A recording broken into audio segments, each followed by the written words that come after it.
Assalamualaikum warahmatullahi wabarakatuh. Perkenalkan, nama saya Calvin Saida Badiar, kelas 1A dari jurusan Teknik Elektro, Program Studi Teknik Elektronika, PSDKU Polinema Kediri. Pada kesempatan kali ini, saya akan menjelaskan perlengkapan safety saat melakukan praktik kerja bangku. Yang pertama itu alat pelindung kepala atau safety helmet. Safety helmet digunakan untuk melindungi kepala dari benturan.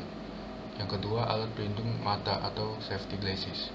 Safety glasses digunakan untuk melindungi mata dari percikan dan debu. Yang ketiga yaitu alat pelindung pernapasan atau respirator. Respirator seperti masker digunakan untuk melindungi saluran pernapasan dari debu. Dan yang keempat itu alat pelindung tangan atau safety gloves. Safety gloves digunakan untuk melindungi tangan dari luka seperti akibat gesekan dari peralatan kerja. Yang kelima itu alat pelindung kaki atau safety shoes. Safety shoes digunakan untuk melindungi kaki dari kejatuhan benda maupun dari benda tajam lantai. Dan yang keenam itu alat pelindung badan atau apron. Apron digunakan untuk melindungi badan dan pakaian dari bahaya peralatan kerja. Dan yang kedua, saya akan menjelaskan peraturan dalam melakukan praktek kerja bangku. Sebelum melakukan praktek, pertama-tama kita akan memakai alat safety terlebih dahulu untuk menjaga keselamatan kita. Dan ketika praktik sedang berlangsung, dilarang untuk makan, minum, dan merokok. Dan setiap praktik itu ada penanggung jawab peralatan untuk terhindar dari hilangnya alat-alat tersebut. Ketika kita meminjam alat tersebut, kita harus melaporkan alat apa yang kita pinjam dan jumlahnya berapa dan keadaan di saat alat itu dipinjam. Dan ketika kita mengembalikan alat tersebut, harus melaporkan alat apa yang kita pinjam dan melapor jika alat itu ada yang terjadi kerusakan. Dan ketika praktik sudah selesai, alat itu harus dikembalikan di tempat semula dan harus membersihkan sebelum meninggalkan ruang praktik itu. Dan yang ketiga, saya akan menjelaskan mengenai peralatan kerja bangku. Yang pertama itu ada ragum. Ragum adalah alat genggam yang dipasang pada meja kerja dengan dua rahang penjepit untuk menahan objek kerja tetap di tempat. Nama lain dari ragum adalah tanggem, perkakas. Ini digunakan pada beberapa jenis pekerjaan mekanik. Fungsi ragum yaitu ragum berfungsi sebagai perkakas yang digunakan untuk mencekam objek kerja agar tidak bergeser atau terlepas ketika proses pengerjaan sedang berlangsung. Proses memotong, mengikir, dan menggerinda akan memberikan hasil kerja yang maksimal. Bagian-bagian ragum ada terdiri dari, yang pertama itu ada rahang tetap. Rahang merupakan komponen yang berfungsi menahan objek agar tidak bergeser, sekaligus bagian yang bersinggungan langsung dengan objek kerja. Bagian rahang sendiri terbagi menjadi dua. Yang pertama, rahang tetap yang berperan sebagai penopang dan tidak akan bergeser. Yang kedua itu rahang geser, bagian yang otomatis berputar menyesuaikan dimensi dari objek kerja ketika handle diputar. Yang ketiga itu ada slider. Slider merupakan komponen terhubung langsung dengan bagian rahang geser. Yang keempat itu ada handle. Handle atau tuas pemutar merupakan komponen yang berfungsi mengatur bagian rahang geser. Yang kelima itu screw. Screw adalah batang ulir, merupakan komponen yang berfungsi membantu slider keluar masuk ke dalam bagian badan tanggem. Dan ada juga jenis-jenis ragum, yaitu ragum pengerjaan logam, ragum untuk pengerjaan material kayu, ragum tangan, ragum mesin, dan ragum biasa. Yang kedua itu ada kikir. Kikir adalah suatu alat untuk mengikir benda kerja yang agar diperoleh permukaan rata dan halus yang dilakukan dengan tangan. Kikir juga berfungsi pada pekerjaan penyataan besi untuk meratakan dan menghaluskan suatu bidang, membuat rata suatu bidang dan menyiku antara bidang satu dengan bidang lainnya. Jenis-jenis kikir berdasarkan kegunaannya, yaitu kikir gepeng. Kikir gepeng ini berguna untuk meratakan, membuat bidang sejajar tegak lurus. Yang kedua, kikir persegi 4. Kikir ini berguna untuk membuat bidang rata agar siku antara bidang satu dengan yang lain. Kikir persegi 3. Kikir ini berguna untuk meratakan serta menghaluskan bidang yang berbentuk sudut 60 derajat atau lebih besar. Yang keempat itu kikir setengah bulat. Kikir ini berguna untuk menghaluskan atau meratakan suatu bidang cukup. Dan yang kelima itu kikir bulat. Kikir bulat berguna untuk menghaluskan serta menambah diameter suatu lubang bulat. Dan cara penggunaan kikir yaitu tangan kiri harus dipegang dengan tangan kanan dengan ibu jari berada di atas tangan kikir. Sedangkan jari telunjuk mengikuti panjang tangkai kikir terlihat seperti ini. Dan megangnya seperti ini. Yang ketiga itu ada pembersih alat. Ya, pada pembersih sikat kali ini digunakan untuk membersihkan kotoran yang berada di sekitar alat praktik itu sendiri. Contohnya seperti bekas pengikiran kita membersihkan menggunakan alat pembersih sikat. Dan kita juga selalu hati-hati untuk menggunakan alat ini karena bisa menggores bagian tubuh kita. Yang keempat itu ada penggores. Penggores adalah suatu alat yang digunakan untuk membuat tanda berupa garis. Pada umumnya penggores digunakan untuk membuat tanda pada permukaan logam dan baja. Penggores terbuat dari bahan yang keras, dan bahan tersebut haruslah lebih keras daripada bahan yang pada benda kerja yang akan digores. Pada bagian ujung penggores dibuat runcing dan tajam. Ujung dari penggores macamnya bentuk sudut 20 derajat sampai 25 derajat.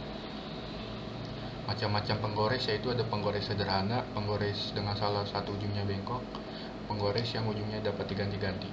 Cara menggunakan penggores yaitu gunakan penggores bersama-sama dan dengan penggaris atau siku. Tekan penggaris dengan kuat pada benda kerja. Yang ketiga, posisikan penggores dengan posisi miring ke arah di mana penggores akan digerakkan. Yang keempat, tekan dan goreslah benda kerja dengan sekali goresan.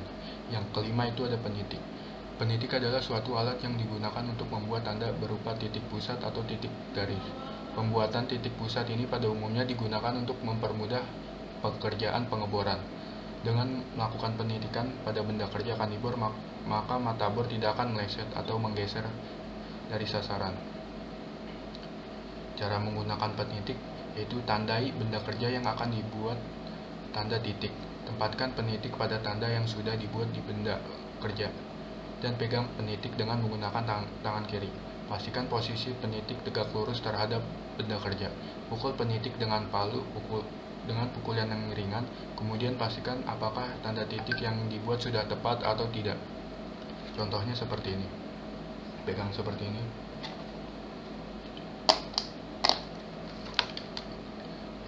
Yang keenam itu ada gergaji besi.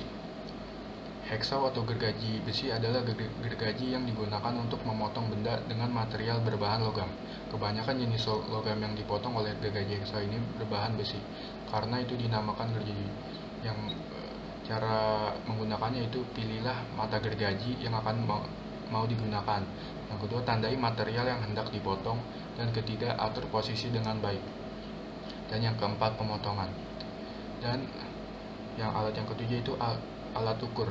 Yang pertama alat ukur yaitu mikrometer.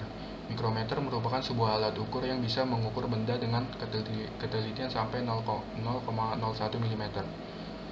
Umumnya alat ukur ini sering digunakan untuk mengukur besaran panjang, ketebalan benda, dan diameter luar benda. Dengan tingkat ketelitian yang tinggi tersebut, tidak heran jika banyak orang lebih memilih menggunakan mikrometer. Fungsi mikrometer ini secara umum sering digunakan untuk mengukur diameter atau ketebalan sebuah benda yang memiliki ukuran kecil. Alat mikrometer ini memiliki kepresisian dari 10 kali lipat dari jangka sorong. Macam-macam mikrometer, yaitu ada mikrometer luar, mikrometer dalam, dan mikrometer kedalaman. Dan bagian-bagian mikrometer yaitu ada anvil atau poros tetap, terus spindle, poros geser, terus lock nut atau pengunci, dan sleeve, dan ada juga timbel, ratchet, dan frame. Cara menggunakan mikrometer sekrup ini, letakkan secara menempel objek yang akan diukur pada bagian poros tetap. Selanjutnya pada bagian timbel diputar hingga objek benar-benar terjepit oleh bagian poros. Kemudian putar bagian ratchet untuk mengetahui perhitungan yang lebih presisi dari benda yang diukur. Pastikan untuk menggerakkan sebuah poros geser dengan perlahan. Yang kedua itu jangka sorong. Jangka sorong adalah alat pengukur yang digunakan sebagai pengukur diameter suatu benda. Jangka sorong digunakan untuk mengukur panjang benda, diameter benda, kedalaman benda, dan ketebalan suatu benda.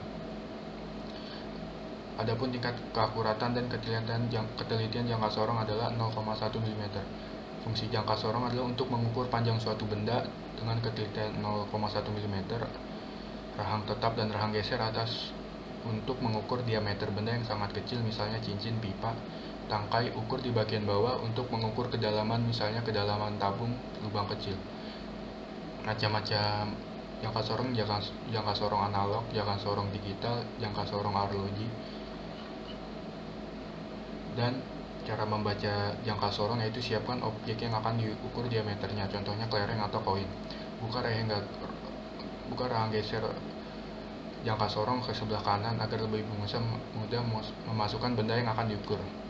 Berikutnya geser lagi rahang ke sebelah kiri hingga rapat untuk mendapatkan hasil pengukuran yang optimal. Ada dua angka 0 pada jangka sorong. Yang pertama skala atas ujung kiri, kedua baris bawahnya agak tengah. Perhatikan garis pertama sebelum angka 0 yang bawah, yaitu skala utama. Kemudian perhatikan garis terhimpit skala atas dan skala bawah, yaitu skala nonius. Selanjutnya tinggal menjumlahkan dua angka yang kamu dapatkan. Yang ketiga itu mistar baja. Mistar baja adalah alat ukur dasar pada bengkel kerja mesin. Alat ukur ini dapat dikatakan alat ukur yang kurang presisi karena ia hanya melakukan pengukuran paling kecil sebesar 0,5 mm. Mistar baja, alat ukur yang terbuat dari baja tahan karat, permukaan dan bagian sisinya rata dan halus. Di atasnya terdapat guratan-guratan ukuran, ada yang dalam 1 inci, cm, dan ada pula yang gabungan inci. Fungsi lain dari penggunaan mistar baja itu mengukur lebar, mengukur tebal, serta memeriksa kerataan suatu permukaan benda kerja. Di samping itu, mistar baja dapat dipergunakan untuk mengukur dan menentukan batas ukuran. Juga bisa dipergunakan sebagai pertolongan menarik garis pada waktu menggambar. Dan ada juga alat mesin bor. Drilling mesin atau yang biasa disebut dengan mesin bor adalah suatu alat industri yang berfungsi untuk melakukan pengeboran atau pelubangan pada lembaran kerja dengan menggunakan alat pemotongan yang berputar atau yang biasa disebut bor. Ada berbagai macam tipe mesin bor, yaitu diantaranya mesin bor tangan, mesin bor meja, mesin bor tegak, mesin bor radial, dan mesin bor lantai. Dan ada juga bagian-bagian pada mesin bor, yaitu dudukan base, tiang atau kolom, meja, mata bor, spindle head, drill feed handle, dan listrikan. Ya, sekian penjelasan saya mengenai perlengkapan safety, peraturan dalam melakukan praktek kerja bangku, dan peralatan kerja bangku. Kurang lebihnya mohon maaf, saya Yuda Bahtiar mengucapkan terima kasih. Wassalamualaikum warahmatullahi wabarakatuh.